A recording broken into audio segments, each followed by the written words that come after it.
Look closely. What do we all have in common? No matter what corner of the world you live in, you need food, water, shelter, and money. Half of every transaction involves money in exchange for goods or services, stocks, a loaf of bread, illegal drugs. You gotta pay for it. We spend much of our lives chasing money to make a living and accomplish our dreams. But it's also an instrument of destruction. Some might say evil, driving criminals to lie, steal, and even murder. The existing banking system extracts enormous value from society, and it is parasitic in nature. Money is a catalyst for the worst and the best of human endeavor. Before civilization, we created currency, fuel for wars, the path to power, champion and enemy of innovation.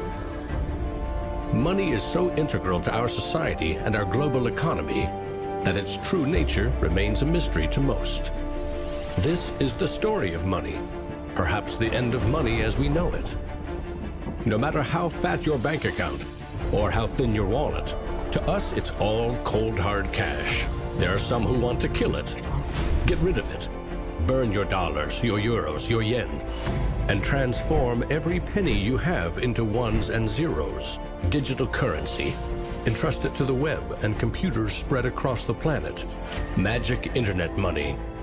It's called cryptocurrency, Bitcoin. Invented in secret, it was a gift to the world.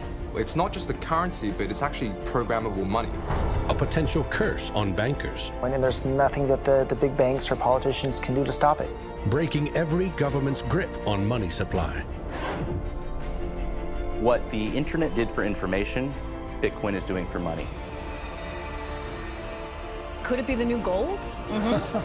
No, you have to really stretch your imagination to infer what the intrinsic value of Bitcoin is. Regulators, the Federal Reserve, the banking system, at least understand this is a thing that they have to take seriously. This is going to change the economic culture. Bitcoin could be a microeconomic miracle worker, and it could be a macroeconomic wrecking ball. Is Bitcoin the currency of the future? A godsend for criminals? Or a recipe for financial disaster? If you trust your money just as it is, we have a little story to share.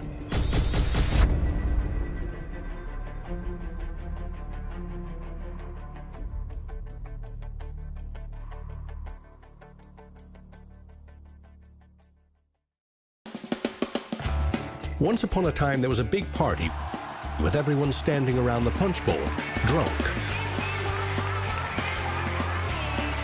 Politicians credited the strong economy to their wise decisions. Businesses jumped into new profitable markets, ignoring risk. In fact, the experts said there was no risk.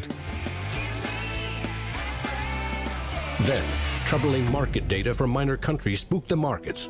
Rumors spread. More bad news rattled housing prices at the heart of the financial world. A major bank went insolvent. Investors and businesses made a run on the other banks, demanding their cash deposits. The largest financial institutions in the center of the modern world were frozen. Assets were seized. Banks foreclosed. A credit crunch threatened the entire world economy. And then, finally, the government stepped in. The largest bank bailout ever. Swift action by the head of state had saved the day. Remember that? No, you don't. It happened 2,000 years ago. Rome, 33 AD. Ground zero for the first recorded liquidity crisis and government bailout in history. The largest empire the world had ever seen was brought to its knees by a banking disaster.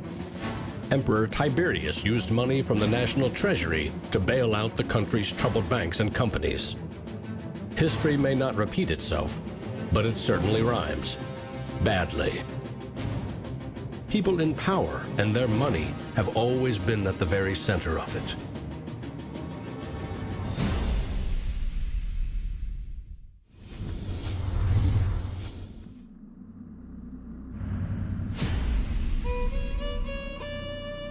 The story of money is as old as civilization itself. When we lived in small tribes, keeping track of debt was easy. You owed somebody a load of firewood. A neighbor owed you a piece of meat. Credits and debits were kept in your head, a mental ledger. Currency is a language that allows us to express transactional value between people. It's technology that's older than the wheel. It's as old as fire. When humans wanted to trade outside their tribe or village, they needed something everyone could agree had value, something scalable. Enter commodity monies. There were many kinds, but each had to embody the same 5 characteristics. A commodity money is relatively scarce, easily recognizable, can be cut into smaller pieces. You can substitute one piece for another of equal value, and you can carry it around without too much trouble. In ancient Rome, it was salt. The Aztecs used cacao beans. It was whale teeth on Fiji, yak dung in Tibet, shells in Africa and China. Grains, metal, ivory, rare stones, leather, fish. If it had the 5 characteristics of commodity money, someone probably used it as currency. And then you ask, what value do these currencies have? If you go into a primary school, you'll see children exchanging rubber bands and Tamagotchi and Pokemon cards and baseball cards and sweets and candy and any other form of currency. People invent currency when they have no other currency. And now they're going to invent digital currencies. But commodities that aren't durable are a lousy store of value. A bad cacao crop or a huge new salt discovery can throw your currency and economy into turmoil. A more stable system was needed. About 2,500 years ago, the first metal coins were minted in China and in what is now Turkey. These coins shared the same 5 characteristics with commodity money, but were also very durable.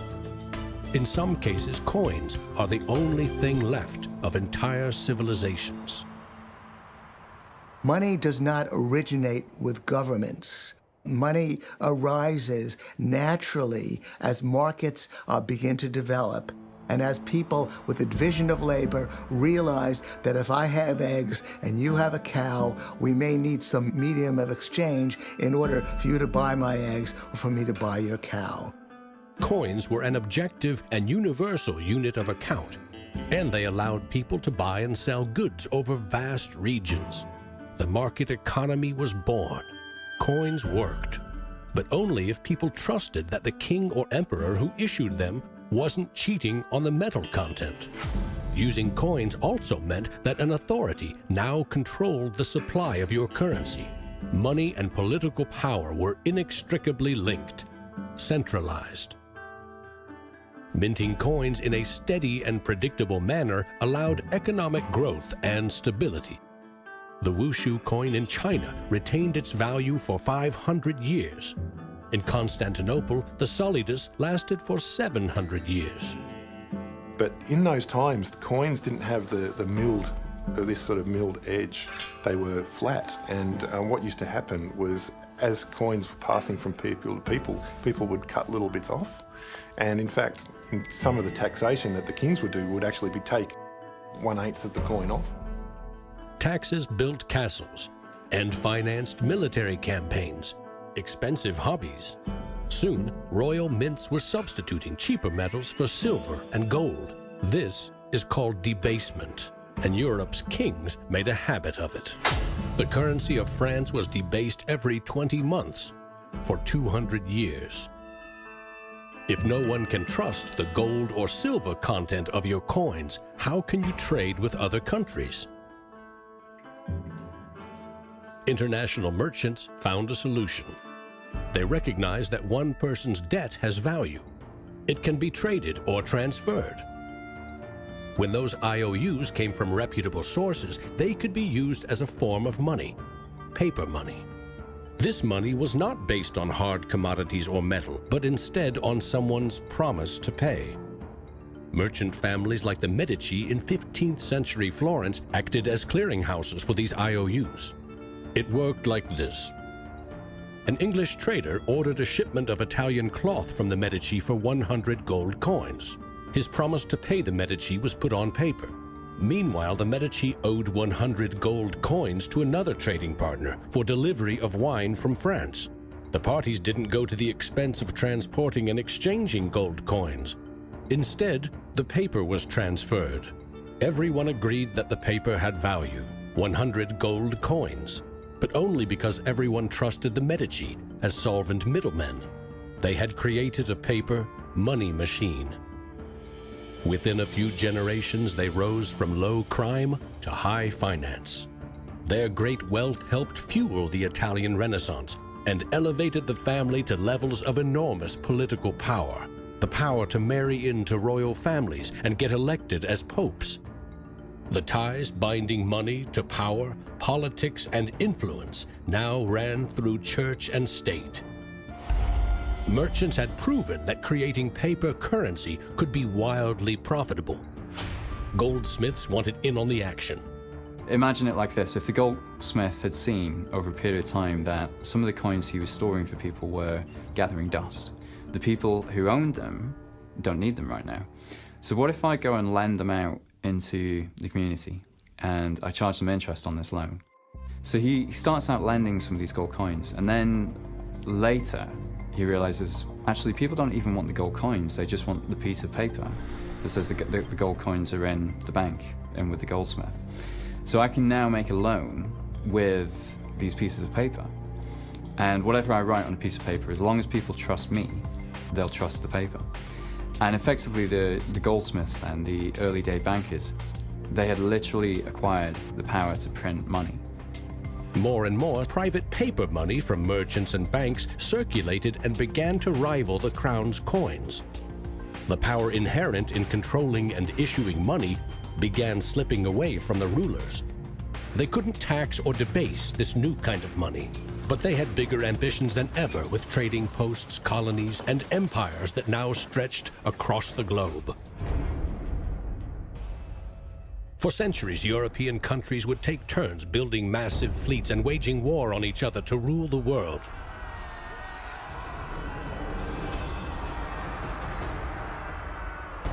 Government wanted to take the people's money in order to finance its wars. That's essentially the history of money. Money and warfare go together.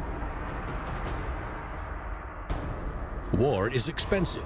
1 year's income taxes simply aren't enough. Kings and queens had to borrow money against future taxes. They needed a groundbreaking financial innovation: government bonds. The loans came from rich merchant families and goldsmiths, who by now had become powerful financiers and bankers. Sovereign debt and deficit spending had been born.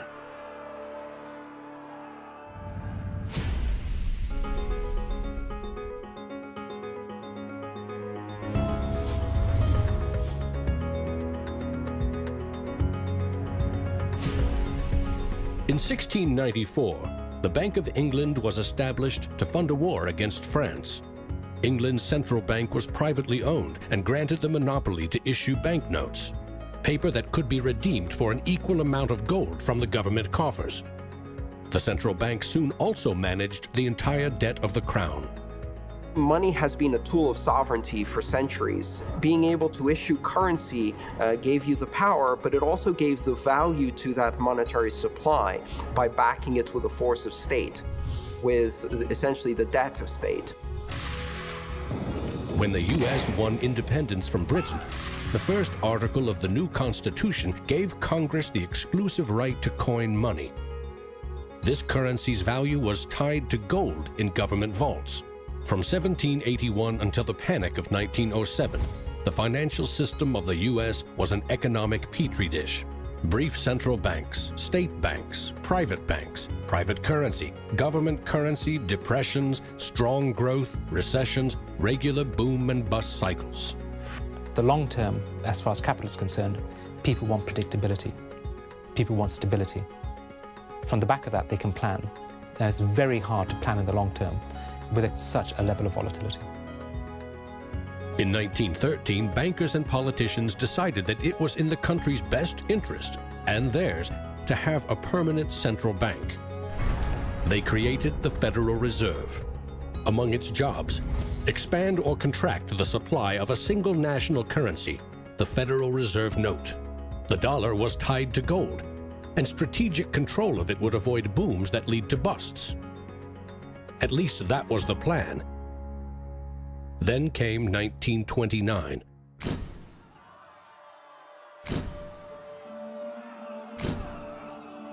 The Great Depression would have a profound effect on monetary policy worldwide. I shall ask the Congress for the one remaining instrument to meet the crisis: broad executive power. Soon, the Fed had printed nearly all the money it legally could to pump life back into the economy. It needed gold to fire up the mint. So in 1933, President Roosevelt issued a controversial executive order, forcing all U.S. citizens to sell their gold to the Federal Reserve at a fixed price, or go to prison. The Fed offered far more cash to foreign governments for their gold. Many jumped at the offer. Gold flowed in, and dollars spread across the globe.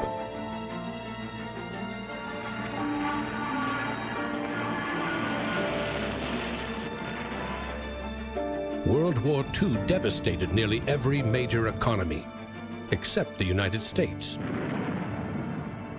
The military and industrial juggernaut emerged as the global financial superpower.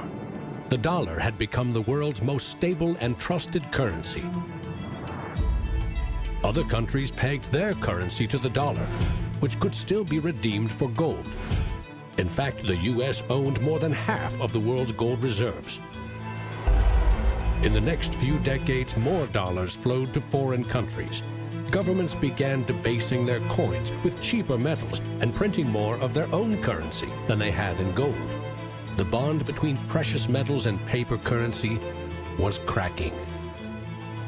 This is a 1966 50-cent piece. It was the last coin in regular circulation in Australia to contain silver, and it contains 80% silver. So in 1966, this was 50 cents. Nowadays, it's $8 roughly in silver alone. By 1966, foreign nations had had enough of the U.S. collecting gold and printing cash. And they had more value in dollars than the U.S. had bullion in its vaults. They demanded gold in return for their paper dollars. Arguments about the value of the dollar versus their currency ensued. In 1971, President Nixon settled the matter. He severed United States currency from the gold standard. I have directed Secretary Connally to suspend temporarily the convertibility of the dollar into gold or other reserve assets, except in amounts and conditions determined to be in the interest of monetary stability and in the best interest of the United States. Never again could anyone legally demand U.S. government gold in exchange for paper dollars. For better or worse, the dollar was now backed solely by the full faith and credit of the United States government. The wealthiest nation the world had ever known would bet its future on a single word: trust. People have this mythology of money that is based on very little fact. And one of the nice things about Bitcoin is that it forces people to start to ask questions about the fundamentals of money. Bitcoin is an attempt to adopt the advanced computerized system that we have, the internet, to resurrecting what money used to be all about.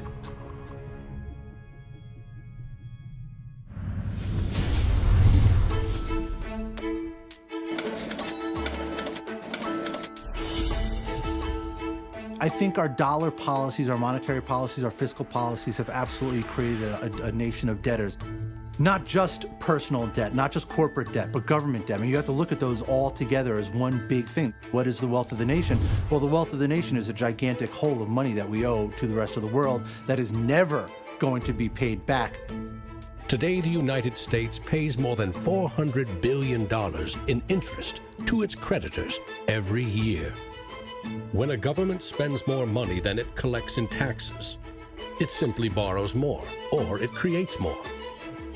At one time, every piece of paper money was backed by gold.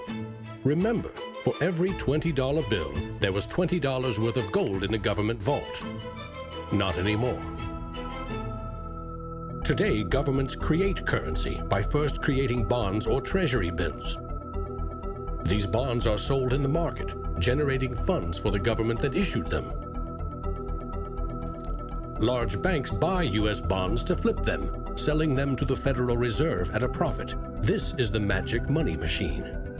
You see, the Fed is America's central bank, but it doesn't have any money. No cash on its balance sheets. When a bank buys a bond and takes it to the Federal Reserve, the Fed simply says, "Thank you, Mr. Banker. Here's the principal and some profit." New money isn't exchanged. It simply appears on the bank's accounts. Magic. For 100 years and counting, the precise mechanisms of these bond purchases have remained a secret. Here's where it gets really interesting. The Federal Reserve is not a government agency. It's a private entity, and its shareholders are banks which earn a dividend. As much as $80 billion per year total are paid out to some of the very same banks that sell the government debt to the Fed. Which banks? Don't even bother asking. That's also a secret.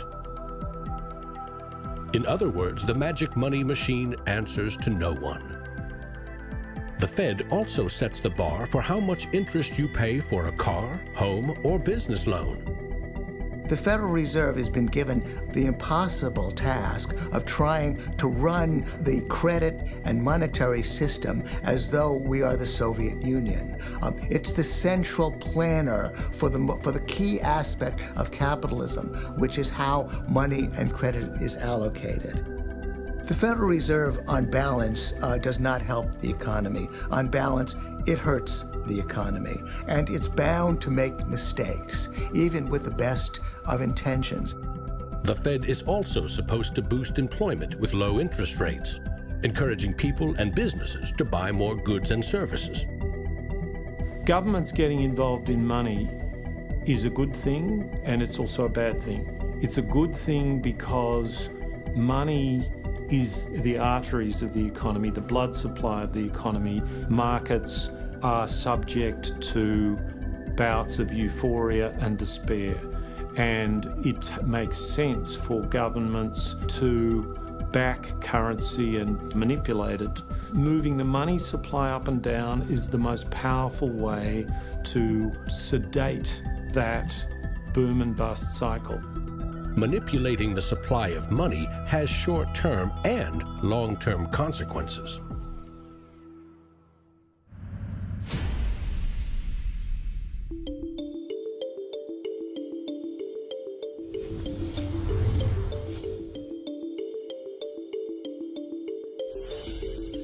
Central banks aim to create new money carefully, strategically, and very, very slowly. Releasing more money into the economy causes prices to rise, ideally by 2% every year. That's supposed to foster economic growth. But 2% inflation means the buying power of one cash dollar in your pocket today will be 98 cents next year, and less nearly every year to come. Since 1913, when the Federal Reserve took over the United States dollar, we've seen that the United States dollar has decreased in value 98%. Inflation is a far higher tax because on your income you pay it just once. If inflation is 2%, you're paying a 2% tax on your net worth every single year, your net worth held in currency. So, what does that mean? If you earned $1 in 1913, you could buy 16 loaves of bread. Today, $1 barely buys you one. That's not a quaint notion of how cheap things used to be. It's proof that the value of your cash is slowly withering away. That $1 invested at 2% in 1913 would now be worth $7.24. More than 600% return versus a near total loss. The US dollar has gone from being worth $1 to now being worth about 4 cents. So that's, 96% of its original value. And it's a direct result of government control. Governments don't create money from thin air all alone. You play a key role in the magic money machine.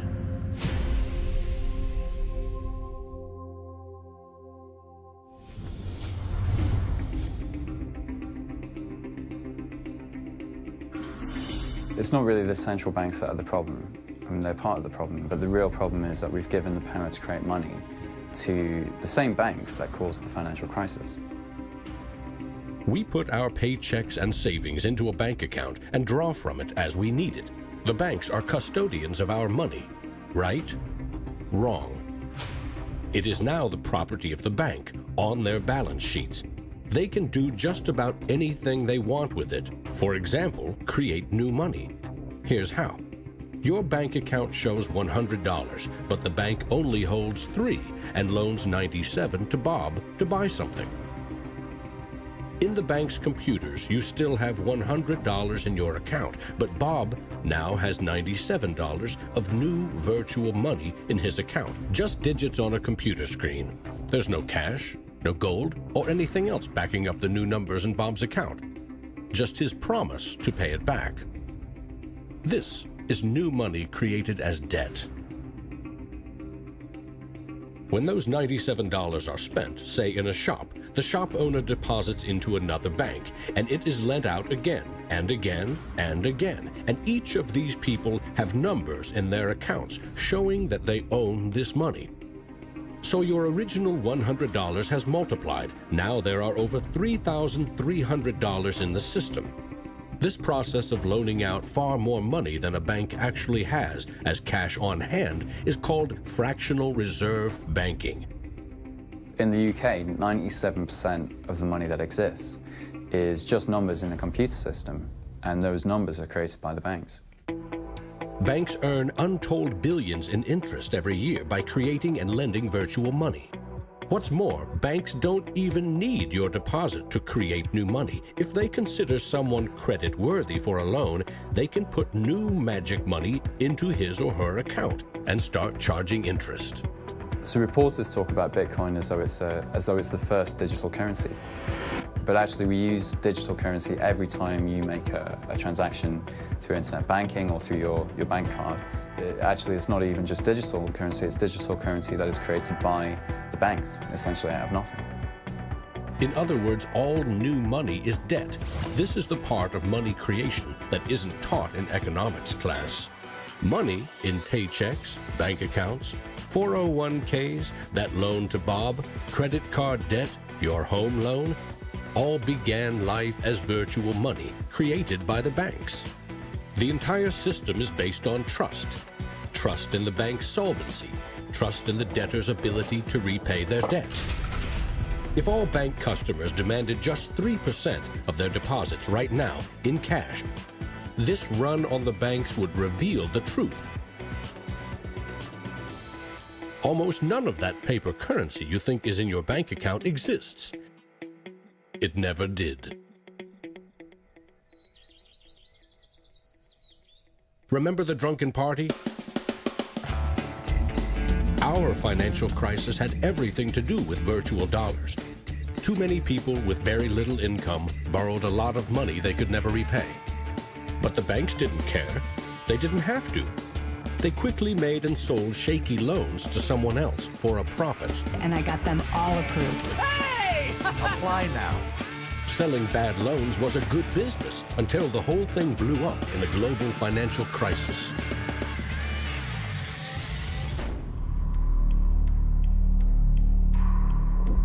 The magic money machine destroyed 30 million real jobs. The United States alone lost $16 trillion in household wealth, and the banks foreclosed on more than 1 million homes.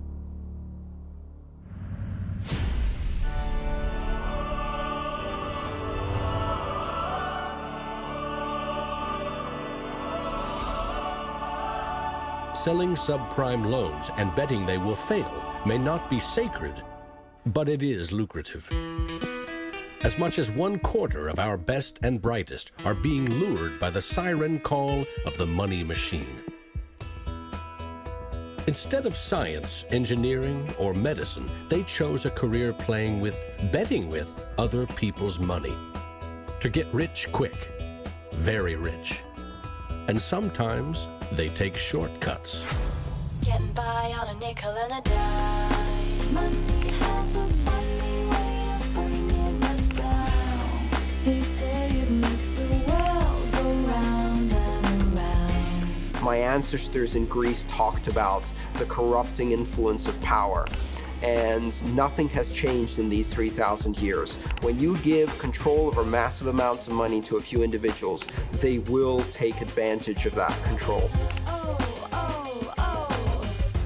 Banks today are factoring in fines and money laundering and all the rules that they break into their cost of doing business. JP Morgan is today coming out and saying that Bitcoin is not a legitimate way of doing business. Banks today are tied into a system that is completely rigged to basically harvest money from the entire global economy and pump it into the hands of very few. Don't get consumed by greed.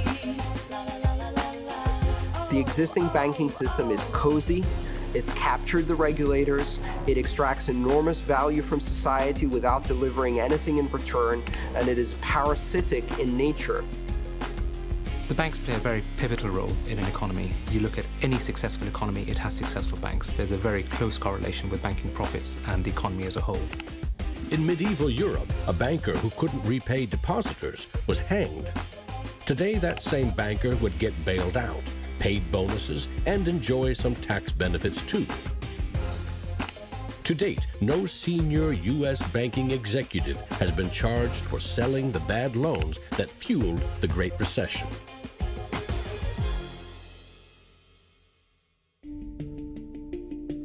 In December 2014, just 6 years after the last banking crisis brought the world to its knees, a congressman snuck a last-minute provision written by Citigroup into a crucial funding bill. The provision allows the largest U.S. banks to once again make risky derivatives bets with bank deposits. But no need to worry. If the banks implode again, lost deposits must be paid back by U.S. taxpayers.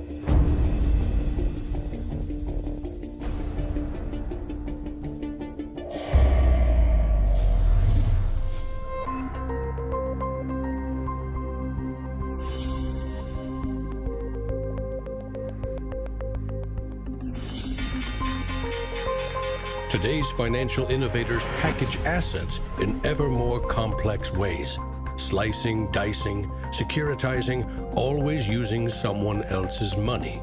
They sell debt, transfer risks, leverage bets. That's what they call innovation.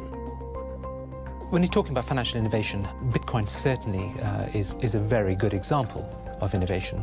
But there's also been other innovations that people a bit closer to the world of finance would cite as good examples. An example of that would be the original swaps market. From there moving on to the credit default swap.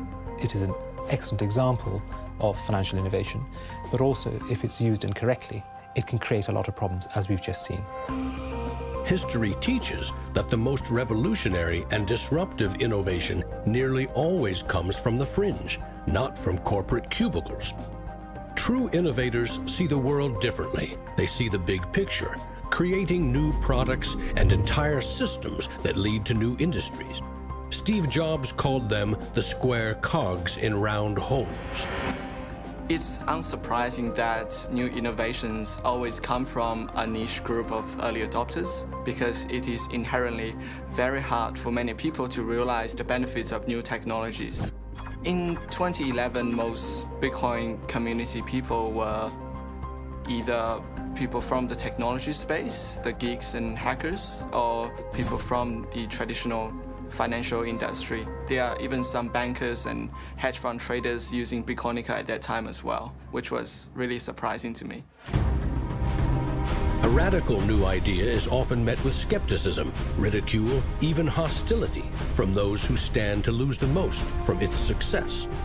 Case in point, the automobile. In the late 19th century, Carl Benz and others built the first cars, contraptions that could threaten the stagecoach and railroad industries. These self-propelled vehicles, or road trains, would certainly scare horses, injure people, and damage roads. Cars, the railroad barons said, were just too dangerous. And to protect us, they used their power to pass a law in 1865. It required every automobile in England to observe a 4-mile-per-hour speed limit and to be operated by a crew of 3, a driver, an engineer, and a flagman. This heroic flagman walked in front of the car to warn fellow citizens of the coming danger. The railroad tycoons, the lawmakers, the self-appointed gatekeepers used regulation to stifle innovation. But they didn't invent the flagman. He's been around for a long time. For centuries, very few could read. Books were copied by hand. The people in control, political and religious leaders, wanted to keep it that way, and they greeted Johann Gutenberg's printing press with licensing laws, publishing bans, taxes. In some parts of the world, printing was a crime punishable by death. After all, they were just protecting us from dangerous ideas. Before the printing press, there were an estimated 30,000 books in all of Europe. 50 years later, there were 10 million. As Gutenberg's invention flourished, the Dark Ages withered. Progress couldn't be stopped. But the flagman never stops trying. His masters set him loose on each of these innovations because they threatened someone's profits, someone's control. But remember, this is a story about money. What if a technological innovation allowed anyone in the world to be their own bank? To create a currency free from taxes and banking fees?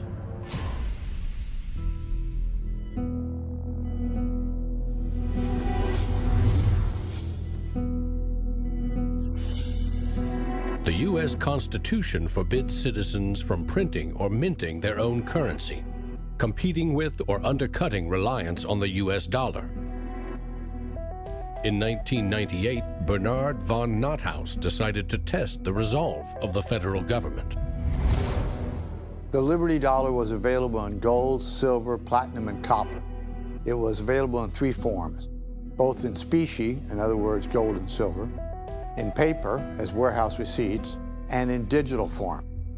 Obviously, the government didn't like it. They arrested me and convicted me of counterfeiting, fraud, and conspiracy, and I'm currently awaiting 22 years sentence in federal prison. Lesson learned.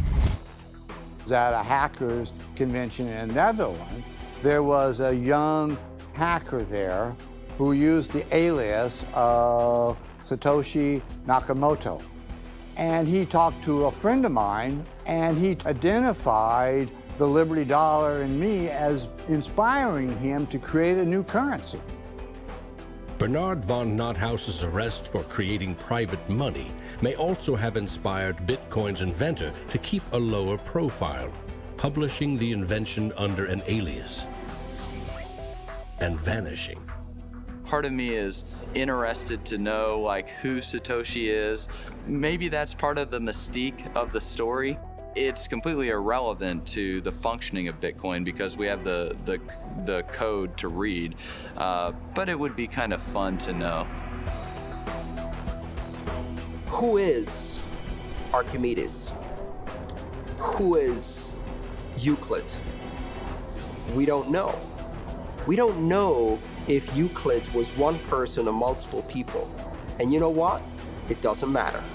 Euclidean geometry works whether I know who Euclid was or not, whether Euclid was a moral and good person or whether he was a corrupt plutocrat and a bastard. Science and mathematics have essential truth that stands alone, irrespective of its inventors and irrespective of their motives. Well, Bitcoin is a system based on mathematical truths, and these mathematical truths stand alone. We can read the source code in Bitcoin and understand it, and it will be true whether Satoshi Nakamoto is a man, a woman, a collection of individuals, a government agency, or aliens from the future.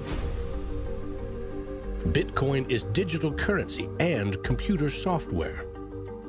Capital B Bitcoin is the shared code that creates a global payment network using computers connected to the internet. Bitcoins are virtual currency, digital money created, stored, and exchanged on that network.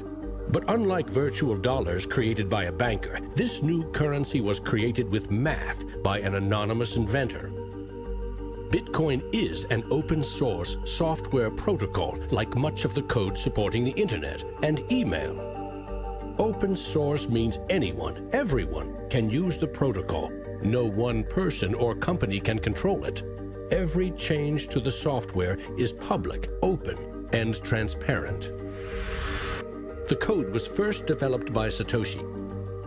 Then there were dozens, now hundreds, of programmers constantly collaborating to improve Bitcoin's features and security.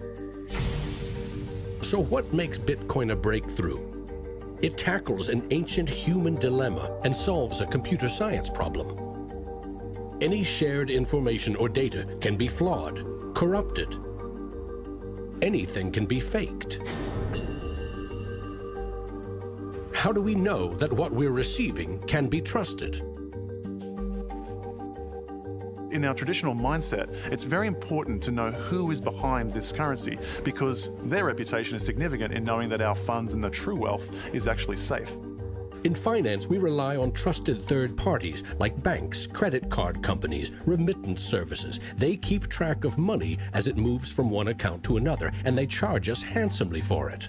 We trust that their digital ledgers of credits and debits balance. A financial system that cuts out these middlemen could be faster, cheaper, and more secure. But Bitcoin is digital.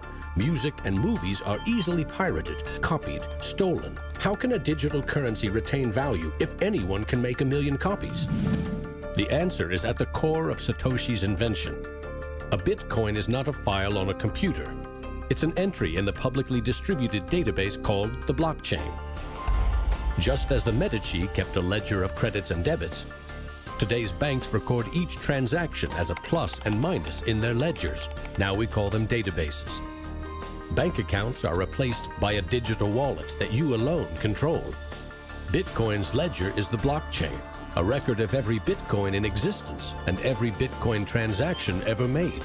It always balances because no Bitcoin ever leaves it. When a Bitcoin is sent from one digital wallet to another, what they are really sending is control over that part of the database. Code that is a unique key for the new owner. As the network processes transactions, it constantly synchronizes the one ledger across the global network. Each computer or Bitcoin miner has a complete and identical copy. And because the blockchain is public, it cannot be controlled by any one person or computer. Owners of the Bitcoin mining computers are rewarded with new Bitcoins for processing transactions and keeping the network secure.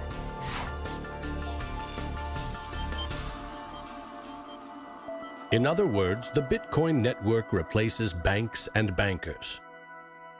Today, the combined computing power of this global network is greater than the 500 biggest supercomputers combined, times 10,000. And because every transaction is verified and recorded by the network, a Bitcoin cannot be forged. Digital currency cannot be debased with cheap metals or printed by the billion at will. Too much currency can unleash a monster, skyrocketing prices, trillion-dollar bills that can't buy a loaf of bread. There's a big movement in the U.S. demanding that the Fed be audited so we can find out what they're doing. Nobody really knows how many dollars are in existence, for example. Ben Bernanke created several trillions of dollars over the last several years, but nobody really knows where they landed.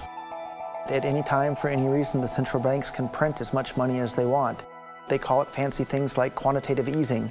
And when they do that, it makes the dollars or euros or yen that you and I have worth less. So if the world starts using Bitcoin as their currency, It can't be controlled by central bankers or politicians. Remember, central banks create money to boost the economy and try to pull it back out before inflation heats up. But no one knows how much magic money global banks are creating to boost their profits with questionable loans. Bitcoin is completely the opposite. It's totally transparent. You know exactly how many exist. The computer code behind Bitcoin has a built-in brake pedal, cutting the creation of Bitcoins in half every 4 years. This ensures a transparent, controlled scarcity and ultimately limits the total number of Bitcoins to 21 million. No lobbyist, no politician, no banker can create more or change the mathematical rules dictating their creation. Advancing accountability. And that's one of the things I think is most exciting about Bitcoin and the technology behind it, is not so much that it will supplant the dollar or that it will supplant government itself, but that all of a sudden there's a competitor to government, and that government itself now needs to look over its shoulder more than it did. This new digital currency can be purchased online with a credit card or in person with cash. And it has the 5 key characteristics of money. But is it a store of value? Is it stable, or will it diminish over time, like a commodity rendered useless or a crop that fails? The ultimate power of a cryptocurrency is unleashed by mainstream adoption and an ever-growing volume of transactions. With Bitcoin, the currency has been created much more slowly than other currencies. And the effect of that has been to turn it into what is essentially a speculative asset. If you ask a lot of Bitcoin enthusiasts whether they're spending the currency, they're not. They're sitting on it and waiting for the price to go up. It isn't a currency if you don't use it to pay people. The point is, the average person is quite happy to walk into a bar and hand over, a $5 note in order to get a drink. So you've got to realize that most people are happy with the money system they have. If most people are happy with cash, they're in love with plastic. In the US, 2/3 of in-person sales are done with debit or credit cards. That plastic is a 60-year-old technology, created by a middleman, never designed for the internet. Each transaction requires personal data, like your name and address. Credit card databases are regularly hacked, with fraudulent purchases charged to your account. Criminals buy and sell stolen credit cards by the thousands in dark corners of the internet. In some parts of London, 1/3 of all online credit card transactions are fraudulent. Card issuers don't hold you responsible for fraud, but protection comes with a price. 2 to 4% in fees. That's $50 billion a year. The issue with credit cards from a merchant's perspective is there's a lot of risk. If they take a credit card, there might be a chargeback, there might be fraudulent purchases. In fact, there's hundreds of billions of dollars every year in fraudulent purchases. A Bitcoin purchase is done for pennies, but there are no protections. If you lose your passwords or are fooled into paying the wrong person, you can never get your money back. It is like digital cash. For a seller, this means no chargeback risks. For an e-commerce company like Expedia or Overstock, cutting credit card fees can double their profit margin. You could not miss the point more effectively than by thinking of Bitcoin as a currency and payment network that will make shopping easier for the first world. Bitcoin is about everything else, everywhere else. There are 2.5 billion people without a bank account. With Bitcoin, a mobile phone with an internet connection is now a bank with access to the global marketplace. What happens when Bitcoin services and infrastructure and Bitcoin wallets and payment processors start going into these countries? These people will be able to gain benefits from trade where they could not previously. These people will be able to send money home, international remittance, which is one of the major pain points of the current financial system. Yeah, if I send $100, with banks it's going to cost me 20%, Western Union is going to cost 10%, other options that are competing with Western Union is still going to be about 5%. And if you are sending to really remote areas, it's going to be anywhere between 15 and 30%. So in terms of money remittances, it's going to be a game changer using Bitcoin. You do not need a bank account. You just need an internet connection and a wallet to get set up.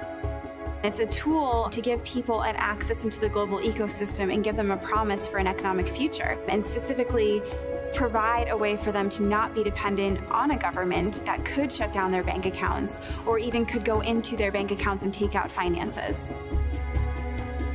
Goldman Sachs came out with a report and they basically looked at if you were to replace all transactions globally, so FX, bank-to-bank transactions, with the Bitcoin protocol, and still charging 1%, mind you, it would save the global economy $200 billion, so not million, $200 billion a year in saved transaction costs, which ultimately goes back into the hands of the consumer. An international wire transfer can take up to 4 days. Yet the internet allows us to instantly and globally share text, pictures, videos, anything digital. Why not money? Money which we now know only exists as digits in a bank's database. Wouldn't it be great if you could send Bitcoin transactions just simply via a tweet?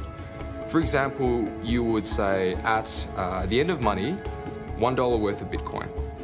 And so we built just that. All you have to do is hashtag it with TipperCoin, press send, and our Twitter bot will process the transactions, notify you, and give you a link.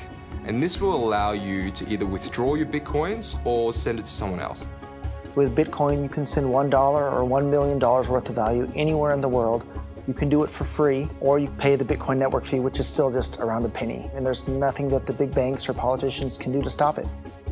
A cryptocurrency that can only be created and transferred with computer networks may be the next step of the digital revolution. The rise of machines, self-driving cars, drones, robots that rely less and less on humans.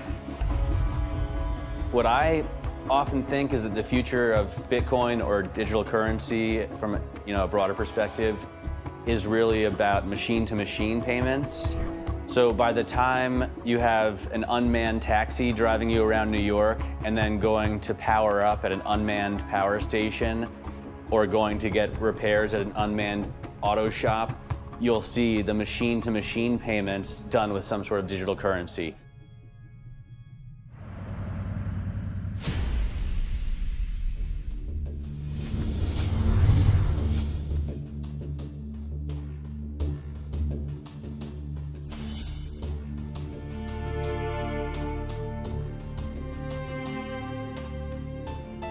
We actually built this world that we live in over the last 200 or 300 years. We've made some mistakes. We've learnt to make things better. The idea that there's some magic key, that if you just sort of stop doing a few things, that there'll be this perfect order that will settle, is a very childish, ideological delusion, in my opinion. But that is not to say that Bitcoin isn't an exciting thing. It's a terrifically exciting thing. But we have to try and engage with it with working minds, not with magical thinking. People are suggesting that it's going to be another world currency, rivaling the dollar or the euro or the yen.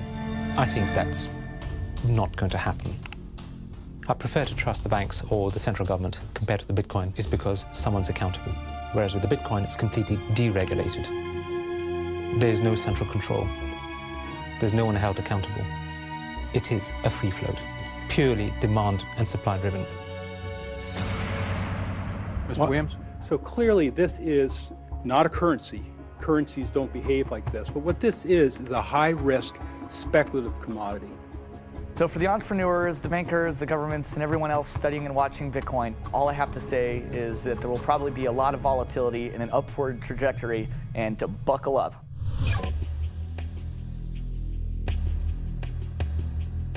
Criminals, scam artists, bad actors are drawn to any kind of money like a moth to a flame. Silk Road was a marketplace that was online. It existed in the underground web. Now, this marketplace allowed people to sell things that were illegal to governments. Fake IDs, pirated music, Bibles in North Korea. Are cryptocurrencies inherently bad, or just the newest tool to acquire the forbidden? Porn is illegal in Iran. Well, there's a few percentage points of sales on Silk Road was to sell porn to Iranians. Now, a much broader one that gets a lot of press with regards to Silk Road is drugs. I've been doing research over the past couple of years into the online drug marketplaces in the darknet using Tor and Bitcoin as technologies to enable illicit drug transactions. We did a global survey of drug users, and we had over 20,000 people respond to that. And the majority of those people were buying traditionally illicit drugs, ecstasy, cannabis. The FBI brought down Silk Road. It certainly hasn't stopped the trading of illicit drugs online. A lot of people want to criticize Bitcoin for being used for illegal things or illicit things, but if you look at it, the most popular currency in the entire world for doing bad things is the US dollar. If you think of Bitcoin as a platform instead of a currency, then you really begin to see the potential it has. The ledger, which cannot be forged, it cannot be changed, and is universally accepted, is genius. There will be Bitcoin technology forever, and it'll have applications for years to come. Creating a secure global payment system may just be the beginning. Patents, contracts, land titles, proof of ownership can be baked into Bitcoin, securely held in the public ledger. I read up more about Bitcoin, I played with the source code, I built some things that I realized this is actually a very, very powerful protocol. It's not just a currency, but it's actually programmable money. The digital age has fundamentally changed the world. We have embraced digitized music, film, medical records, communications, the internet. The free exchange of information and currency can fuel revolutions, help in a disaster. But our money is shackled to the 20th century, manipulated by governments and banks. The champions of Bitcoin ask us to imagine payments without a middleman, investments without a broker, loans without a bank, insurance without an underwriter, charity without a trustee, escrow without an agent, betting without a bookie, record keeping without an accountant, global, secure, nearly instant, and free. Is it fantasy or the future of money and commerce?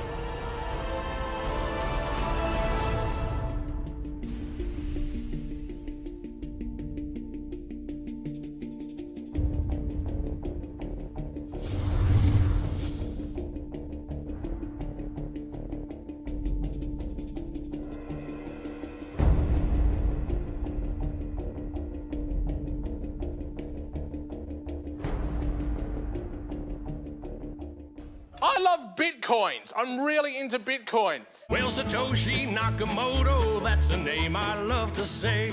And we don't know much about him, but he came to save the day. If you don't know what a Bitcoin is, right, usually the way people describe it is digital cash. It's money for the internet. Oh, Bitcoin, as you're going into the old blockchain. Oh, Bitcoin, I know you're going to rain, gonna rain. People are like, oh, I love my bank. I'm like, really? You ask a banker, you know what's 2 + 2? He's like, well, I can tell you, but there's a fee. Down the road it will be told about the death of old Mt. Gox, about traders trading altar coins and miners mining blocks. Now, Bitcoin is a new technology. I like to say it's banking light. All of the convenience, none of the evil. Bitcoin, as you're going into the old blockchain. Oh, Bitcoin, I know you're going to rain, till everybody knows, You know, when I go online and I buy, like, I don't know, a pair of socks, if I pay with a credit card, I'm just buying socks, right? If I buy those socks with Bitcoin, it's a revolution. I am sticking it to the man.